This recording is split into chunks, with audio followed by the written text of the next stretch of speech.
Senhor, queridos irmãos e irmãs.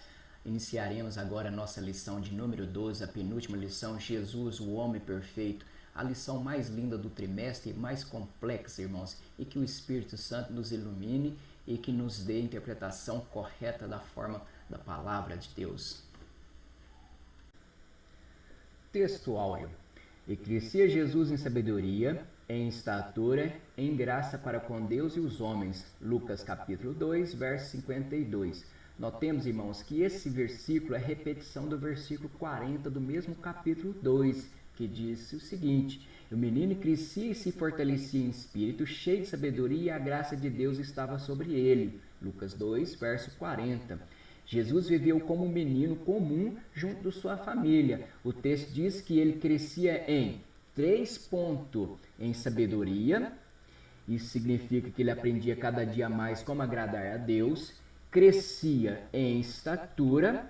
Jesus não nasceu pronto, por assim dizer, ele nasceu, cresceu e se desenvolveu, assim como qualquer ser humano. Os únicos seres humanos que nasceram na fase adulta foram apenas Adão e Eva. E terceiro ponto, crescia em graça para com Deus e os homens. A palavra graça do grego significa charis, que carrega a seguinte conotação: as qualidades que tornam uma pessoa atraente, bem vista. Descreve também as atitudes de aprovação, respeito e boa vontade exercida por outras pessoas para com a pessoa agradável, no melhor sentido da palavra. Ou até então, o menino Jesus era aquele tipo de pessoa tão agradável que todos queriam e desejavam estar perto dele. Verdade prática. Verdadeiro homem e verdadeiro Deus. O Senhor Jesus Cristo é igual ao Pai e semelhante a nós. Sua divindade e humanidade não são aparentes, são reais, perfeitas e plenas. Leitura bíblica em classe. E o menino crescia e se fortalecia em espírito, cheio de sabedoria, e a graça de Deus estava sobre ele. Ora, todos os anos iam seus pais a Jerusalém à festa da Páscoa. E, tendo ele já 12 anos, subiram a Jerusalém, segundo o costume dos dias das festas. E regressando eles, terminados aqueles dias, ficou o menino Jesus em Jerusalém, e não subiram com seus pais. Pensando, porém, eles que viria de companhia pelo caminho, andaram o caminho de um dia e procuravam-no entre os parentes e conhecidos. E como não encontrasse, voltaram a Jerusalém em busca dele. E aconteceu que, passando 3 dias, acharam no templo assentado no meio dos doutores, ouvindo-os e interrogando-os. E todos os que o ouviram admiravam a sua inteligência e resposta. E quando ouviram, maravilharam-se e disse-lhe sua mãe: Filho, por que fizeste isso para conosco? Eis que teu pai e eu, ansiosos, te procurávamos. E ele lhes disse: Por que é que me procuráveis? Não sabeis que me convém tratar dos negócios do meu pai? E ele não compreenderam as palavras que lhe diziam. E desceu com eles e foi para Nazaré, e era-lhe sujeito. E sua mãe guardava no coração todas essas coisas. E crescia Jesus em sabedoria, em estatura, em graça para com Deus e os homens. Objetivo da lição: classificar que o Senhor Jesus Cristo é igual ao Pai e semelhante a nós, ou seja, divino e humano. Objetivos específicos. Primeiro ponto, expor a divindade de Jesus. Segundo ponto, explicar a humanidade de Jesus. E terceiro ponto, assinalar a perfeição de Jesus. Ponto central da lição: o Senhor Jesus Cristo é o verdadeiro homem e verdadeiro Deus. Para melhor compreensão da lição de hoje, irmãos, vamos dividir a lição em 4 tópicos. Primeiro, vamos enfocar sobre a encarnação do Filho de Deus como Filho do homem. Segundo tópico, apresentaremos o Senhor Jesus Cristo como ser humano perfeito e sua humanidade como sendo real. E terceiro, a Bíblia ensina tanto a divindade como a humanidade de Cristo. Vamos dar ênfase nisso. E quarto tópico, as duas naturezas de Cristo eram perfeitas e harmoniosas, e que o Espírito Santo nos ajuda a compreender esta maravilhosa e imprescindível doutrina bíblica sagrada. Primeiro tópico, Jesus, verdadeiro Deus. Primeiro subtópico, sua eternidade com o Pai. Jesus era e é perfeitamente humano e perfeitamente divino. A união das duas naturezas em Cristo chama-se na teologia união hipostática. Isso significa que a união não é uma mistura e que o resultado é uma unidade pessoal. A uma pessoa a quem pertence tanto os atributos divinos como os atributos humanos. Essa doutrina escriturística a respeito da pessoa de Cristo pode resumir-se nas seguintes proposições. Ele tinha uma natureza humana completa, isto é, um corpo real e uma alma racional. Tem uma natureza divina verdadeira, portanto, ele é Deus. Essas naturezas coexistem inteiras e distintas, sem mistura ou confusão. Ele é uma só pessoa. Embora tenha duas naturezas e uma única personalidade, é a mesma pessoa divina que existe desde toda a eternidade, que se fez carne, a qual é Cristo, verdadeiro Deus e verdadeiro homem. Ele efetivamente sofreu, foi crucificado, morto e sepultado para reconciliar-nos com seu Pai. Este Cristo verdadeiramente ressuscitou dos mortos, tomando outra vez o seu corpo, agora glorioso, e subiu aos céus, e ali está sentado no trono até voltar para buscar sua santa igreja. Amém. Jesus, meus irmãos, é descrito nas Escrituras como sendo o unigênito de Deus. Lá em João 3,16 fala o seguinte: porque Deus amou o mundo de tal maneira que deu o seu Filho unigênito para que todo aquele que nele crê não pereça, mas tenha vida eterna. Quando as Escrituras dizem que Jesus é o Filho unigênito de Deus, significa que ele é o único do tipo, ou seja, do seu tipo, exclusivo, incomparável, por assim dizer. O termo Filho unigênito foi usado por Jesus para referir-se a si mesmo apenas aqui nesse versículo. O termo Filho unigênito também mostra uma forma particular de comunhão entre o Filho e o Pai. Vejamos João 1,14. E o Verbo se fez carne e habitou entre nós, e vimos a sua glória, como a glória do unigênito do Pai, cheio da graça e da verdade. Então aqui nós temos essa grande comunhão, a glória como a glória do unigênito e do Pai. Aqui é falando da glória do Filho e do Pai. Então essa comunhão aqui inseparável. E também vemos o seguinte: o verbo aqui se refere a Jesus como sendo o Logos de Deus, a própria palavra. E o verbo se fez carne e habitou entre nós. Esse versículo mostra que Jesus já existia mesmo antes da criação da terra e do céu. E assim, Jesus com o Espírito Santo forma com o Pai uma essência, uma única essência, que nós chamamos de Trindade, apesar de ter três personalidades diferentes aqui. Podemos notar então três personalidades. E aí destacamos três versículos. Mateus 3,17, o Pai falou sobre Jesus. No batismo de Jesus, ali o Pai fala o seguinte: esse é meu Filho amado, com quem eu tenho prazer. E o Mateus 26,39, Jesus orou-se ao Pai. Em João 16,7, Jesus fala aos discípulos que enviaria o Consolador, que é o Espírito Santo. Por esses três versículos, percebemos que Deus, o Pai, Jesus e o Espírito Santo têm cada uma personalidade, pois Jesus não poderia ter orado para si mesmo e nem falado consigo mesmo, se ele e o Pai fossem a mesma pessoa, e nem poderia ter prometido enviar si mesmo como Consolador, caso ele e o Espírito Santo fossem a mesma pessoa. Por isso nós temos que Deus, Jesus e o Espírito Santo são uma única essência, mas três personalidades diferentes. Em Isaías 9,6, Jesus é apresentado como sendo maravilhoso, conselheiro, Deus forte, Pai da eternidade, Príncipe da paz. Aqui são alguns nomes que o Filho recebe. Maravilhoso conselheiro, ou seja, aquele que ensina como agradar a Deus e como herdar a vida eterna. Deus forte é aquele que, juntamente com o Pai, ele e Deus são uma única essência. Pai da eternidade, para ser Pai da eternidade, é preciso ser Criador da eternidade. Até a eternidade foi criada por Deus, a glória ao nome santo do Senhor. Antes de sua encarnação, ele estava com o Pai, criou todas as coisas foram feitas por ele, e sem ele nada do que foi feito se fez. João 1:3. Segundo subtópico, seus atributos, grandeza e perfeições. Há 3 momentos distintos relacionados à pessoa de Jesus, que são mal compreendidos: antes da sua encarnação, durante a sua encarnação, após sua ressurreição. Antes que ele se encarnasse, todos os atributos da divindade estavam presentes nele. Durante sua encarnação, ele não deixou de ser Deus, apenas não fez o uso dos atributos da divindade, e tudo quanto ele fez foi pela ação do Espírito Santo em sua vida.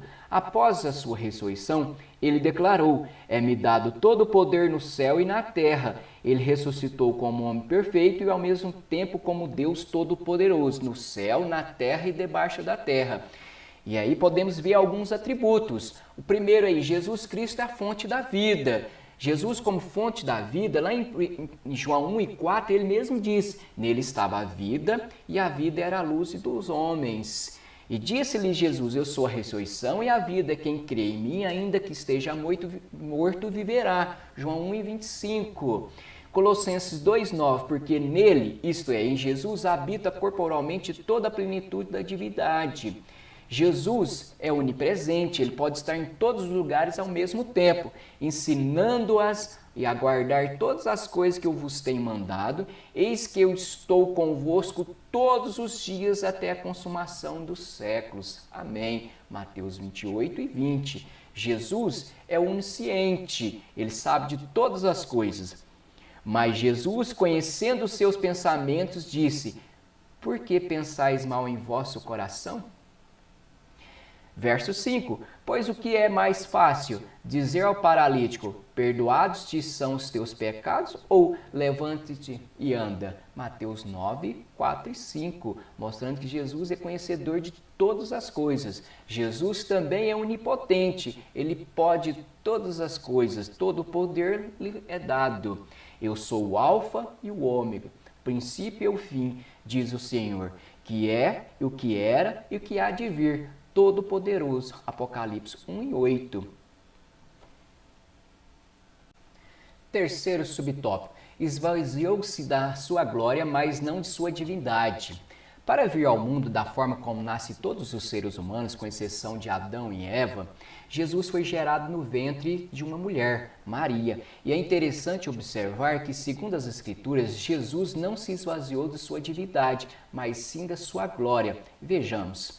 De sorte que haja em vós o mesmo sentimento que houve também em Cristo Jesus, o sentimento de ser servo de Deus.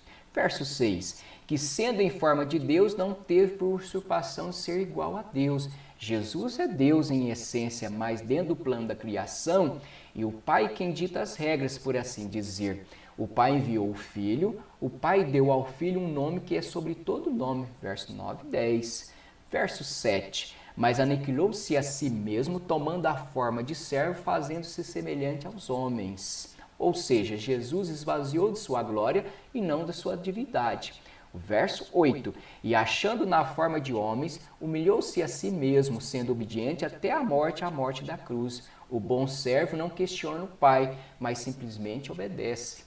Verso 9. Pelo que também Deus o exaltou soberanamente e lhe deu o nome em que é sobre todos os nomes. Como diz certa vez o Otmani, Deus, Jesus e o Espírito Santo não foram pegos de surpresa com a rebelião de Satanás e a queda do homem.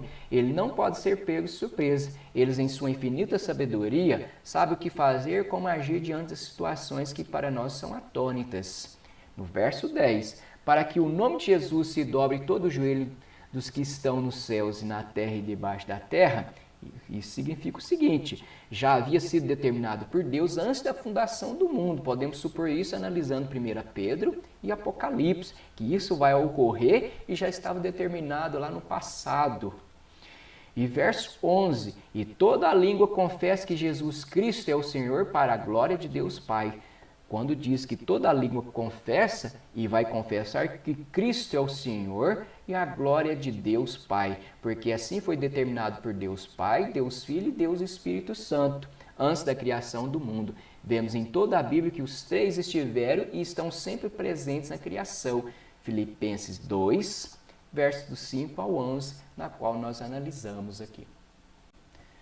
O termo esvaziou-se da sua glória, em grego significa kenosis, lá em Filipenses 2:7. Então Deus esvaziou ali, no caso o Filho, ele absteve-se de sua glória temporariamente, porque os atributos divinos são eternos. Então ele era Deus e ao mesmo tempo homem. Ele se esvaziou da sua glória e não da sua divindade. Da divindade ele era filho de Deus, na humanidade filho do homem.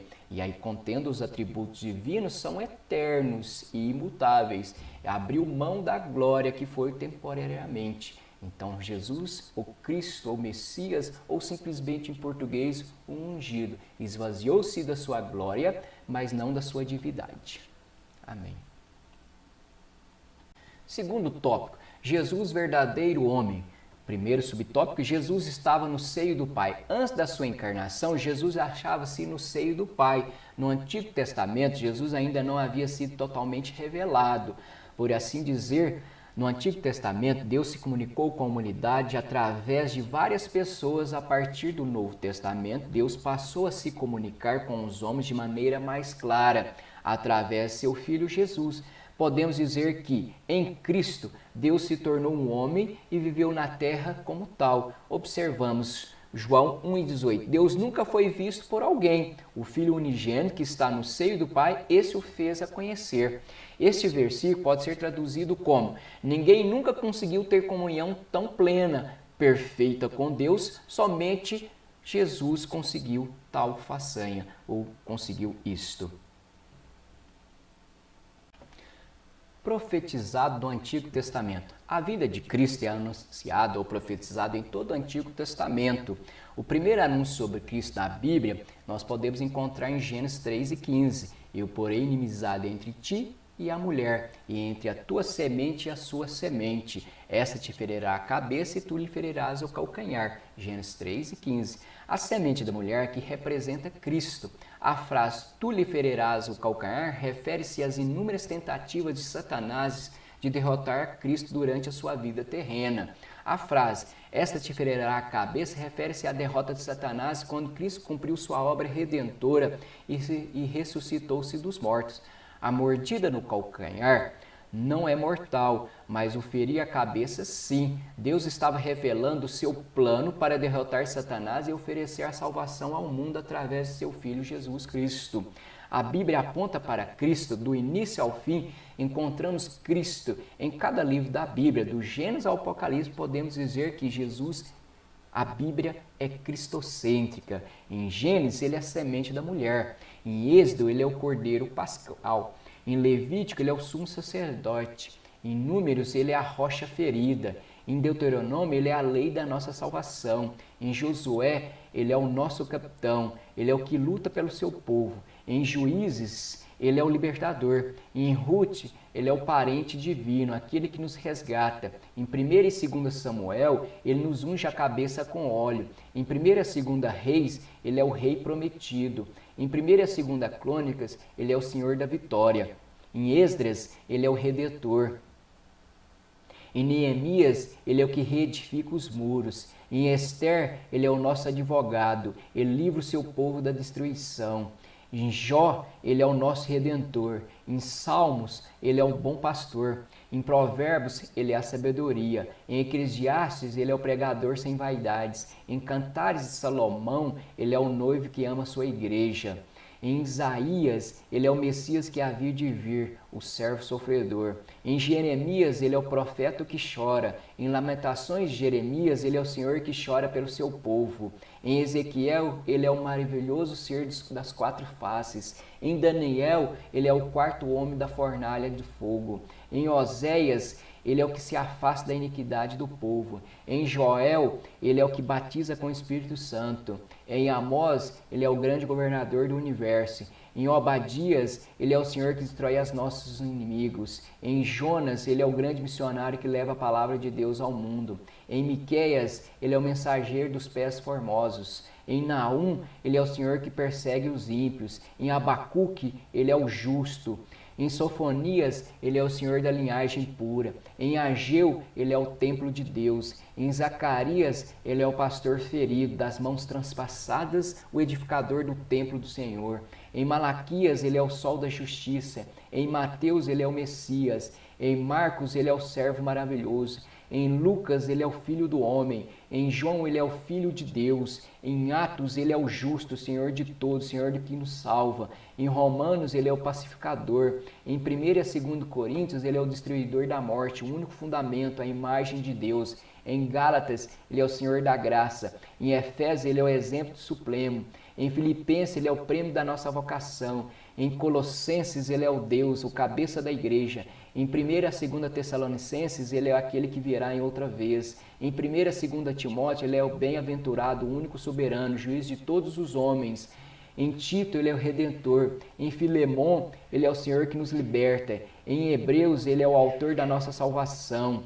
Em Tiago, ele é o Senhor das boas obras. Em 1 e 2 Pedro, ele é o Filho do Deus vivo, pastor e bispo das nossas almas. Nas cartas de João, ele é a nossa luz. Em Judas, ele é o Senhor que nos alerta. Em Apocalipse, ele é o Alfa e o Ômega, o leão da tribo de Judá, o Rei dos reis e o Senhor dos senhores.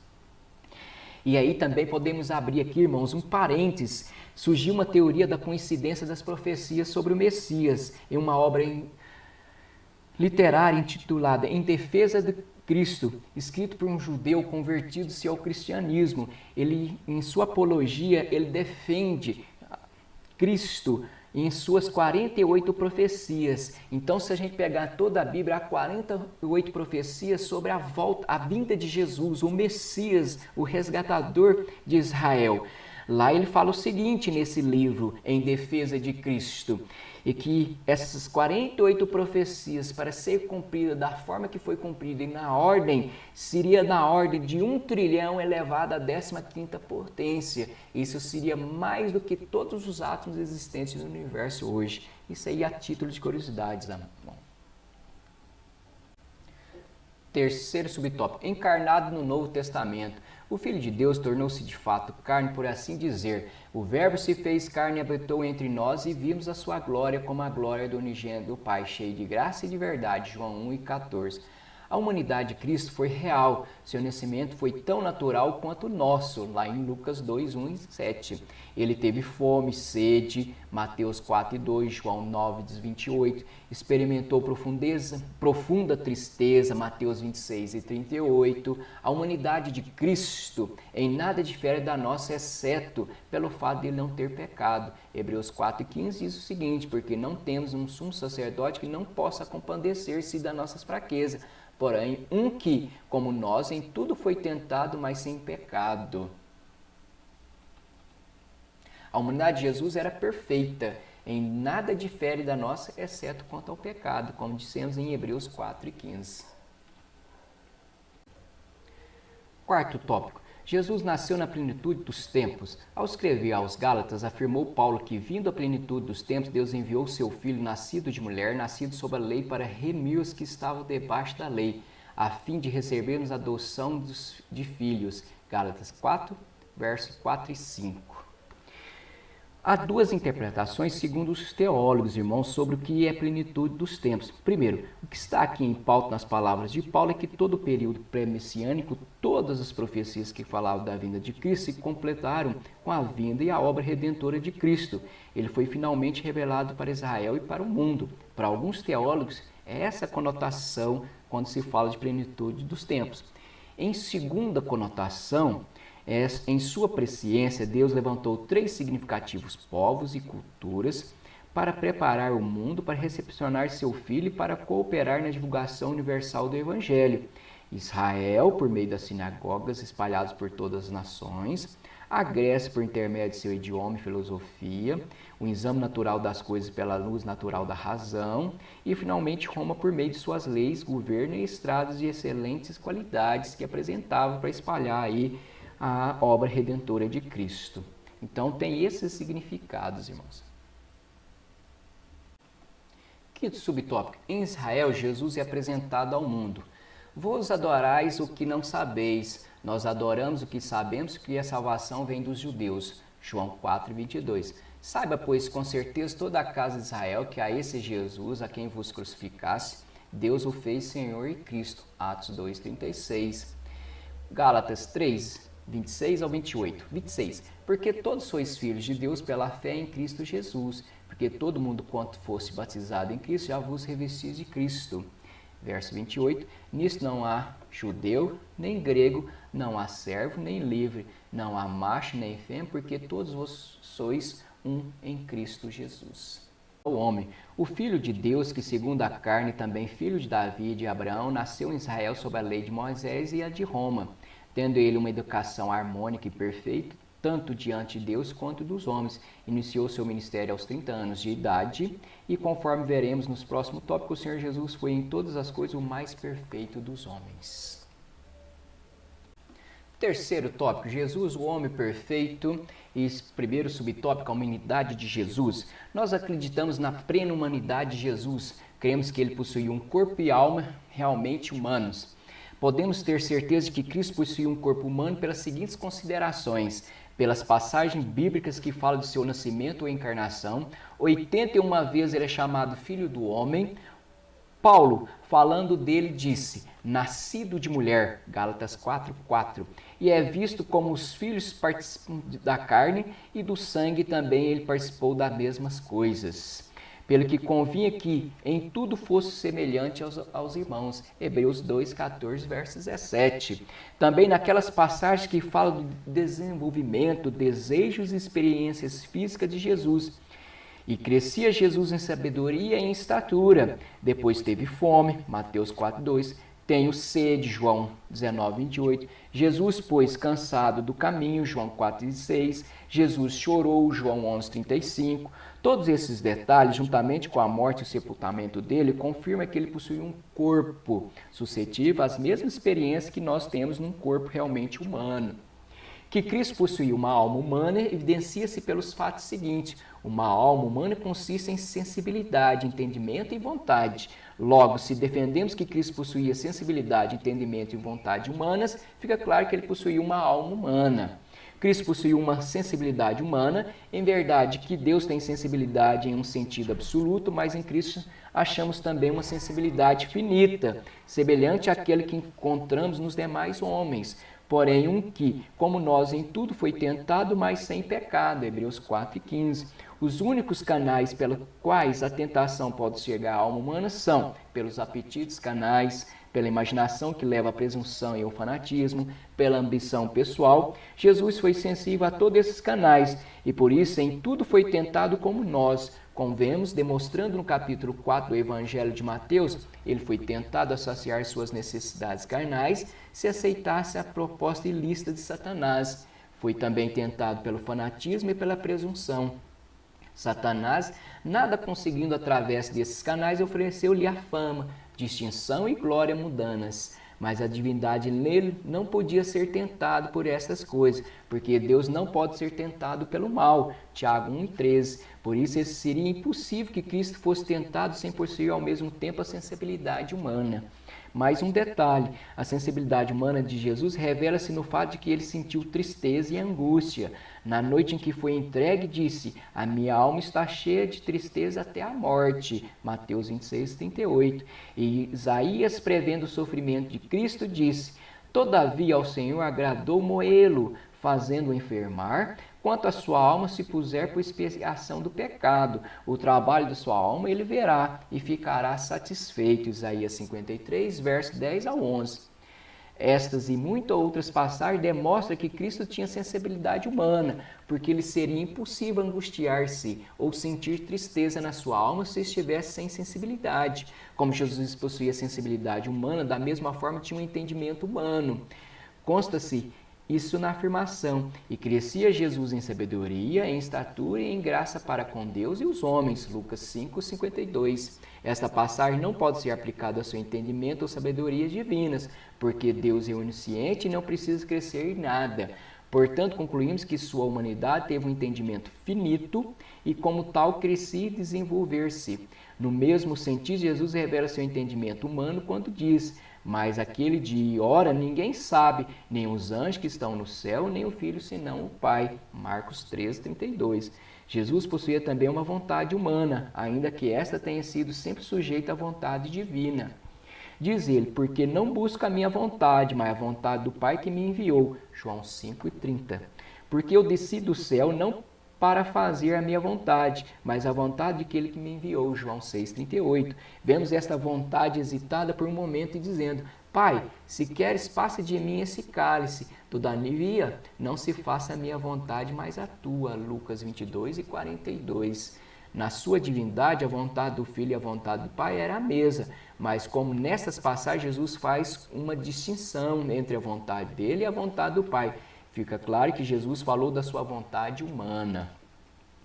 Constatamos, pois, que Cristo possuía sensibilidade, entendimento e vontade humanas, por serem essas características inerentes à alma humana. Concluímos que Jesus tinha uma alma humana, com um corpo real e uma alma humana. Fica demonstrada a plena humanidade de Cristo. A humanidade plena de Jesus é uma verdade de importância vital. Essa doutrina envolve tudo que há de mais precioso na experiência cristã. O Cristo que se fez homem. Com que propósito? Para ser nosso exemplo. Deixou-nos exemplo para se seguirmos suas pisadas, para simpatizar-se conosco, tendo sofrido e sido tentado e capaz de socorrer também aqueles que sofrem e são tentados, para tomar o nosso lugar legalmente nascido sob a lei, para remir os que estavam debaixo da lei, a fim de recebermos a adoção de filhos. Gálatas 4:4-5. Para ser o nosso sumo sacerdote, porque todo sumo sacerdote tomado dentre os homens é constituído a favor dos homens nas coisas concernentes a Deus, para que ofereça dons e sacrifício pelos pecados. Hebreus 5:1. Para ser o nosso sumo sacerdote misericordioso e fiel nas coisas pertencentes a Deus, como nós em tudo foi tentado, mas sem pecado. Hebreus 4:15. Amém. Nesse segundo quadro, podemos notar, irmãos, que eu coloquei a divisão em nomes e títulos, a divindade e a humanidade de Cristo. Filho de Deus, Nazareno, Alfa e Ômega, Carpinteiro, Verbo de Deus, Filho do Homem, Senhor, Filho de José, Eu sou, o Filho de Davi, Todo-Poderoso, Jesus de Nazaré e seus ofícios. Jesus é profeta, sacerdote, rei e apóstolo, e aí as suas respectivas referências para que os irmãos possam estar aí conferindo. Segundo subtópico, Jesus, o último Adão. O primeiro Adão fracassou no paraíso, o segundo Adão venceu no deserto, por isso não podemos dizer que o lugar que faz o homem pecar. Não é o lugar, mas sim a intenção do coração. É claro que existem lugares que, se nos faz querer pecar, devemos evitar tais lugares. Mas o que realmente faz o homem cair é a intenção do coração e não o lugar propriamente dito, irmãos. Mas agora voltamos um pouquinho aqui. Na teologia de Paulo, Jesus é chamado de segundo Adão, lá em Romanos capítulo 5. É uma interessante analogia. Adão foi criado por Deus para resplandecer sua glória, e Jesus é o próprio Deus glorioso feito em carne. Adão é a humanidade que fracassa, Cristo é o homem de Deus que triunfa. Em Adão todos morreram, em Cristo todos somos vivificados. Para Paulo, Cristo é tão homem quanto Adão. Deveria ser assim para que a maldição do pecado fosse vencida. Adão morre porque peca, Cristo morre porque se manteve fiel. A morte entrou na humanidade por um homem, Adão, e nele todos nós morremos, pois descendentes dele somos e carregamos conosco o seu fracasso. Na provisão salvífica, Deus oferece à humanidade um outro homem para ser seu representante. Enquanto o primeiro Adão nos presenteia com a morte e todos morrem nele, o segundo Cristo, o segundo Adão, traz consigo a ressurreição e nele todos os fiéis são vivificados. Vivificados nesse verso aponta não apenas para a futura ressurreição, mas também para a vida abundante que temos em Cristo Jesus, nosso Senhor ressurreto. Algumas comparações eu trouxe aqui no quadro entre Jesus e o último Adão. Adão, primeiro, pela ofensa de um só, morreram muitos. Cristo, pelo dom gratuito de um só, a graça foi abundante sobre muitos. Segundo ponto, uma só ofensa, todos foram condenados. Segundo, a graça de um só homem transcorre de muitas as ofensas. Pela ofensa de um, reinou a morte sobre todos. Pela justiça de um só, reina a vida. Por uma só ofensa veio o juízo sobre todos. Por um só ato de justiça veio a graça sobre todos. Pela desobediência de um homem, todos fizeram pecadores. Pela obediência de um homem, muitos se tornaram justos. Sexto, pela ofensa de um só, abundou o pecado. Pela justiça de um só, superabundou a graça. Sétimo, o pecado reinou pela morte, a graça reinou pela justiça. Então aí há a distinção entre o primeiro Adão e o segundo Adão, que é Cristo, o que nos vivifica, o que nos dá graça, o que nos dá salvação com Ele.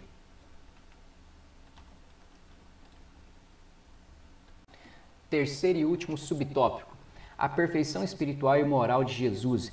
Jesus, na qualidade de último Adão, era perfeito em todos os seus gestos, palavras, pensamento, atos e intenções. Ele foi perfeito em tudo, e todavia não viera a este mundo como anjo, mas sim como homem. Sua perfeição moral e espiritual se deve à forma como ele se envolveu com a prática da oração, do jejum e por ter se deixado guiar pelo Espírito de Deus em cada etapa da sua vida aqui na terra. Amém. Encerramos aqui, irmãos, então mais uma lição, concluindo, e aí nós olhamos para Cristo, o verdadeiro homem e verdadeiro Deus, e ansiamos pela sua volta. Quando a igreja for arrebatada, estaremos para sempre com o nosso amado e Salvador Jesus Cristo. Deixo para a reflexão dos irmãos Hebreus 2:2, que olhemos para Jesus como sendo o autor e consumador da nossa fé, o qual, pelo gozo que lhe estava proposto, suportou a cruz e, desprezando a afronta, e assentou-se à destra do trono de Deus. Se olharmos para Jesus e se tivermos como nosso modelos e se obedecermos seus ensinamentos, seremos homens e mulheres moldados pelo Espírito de Cristo. Amém, Senhor.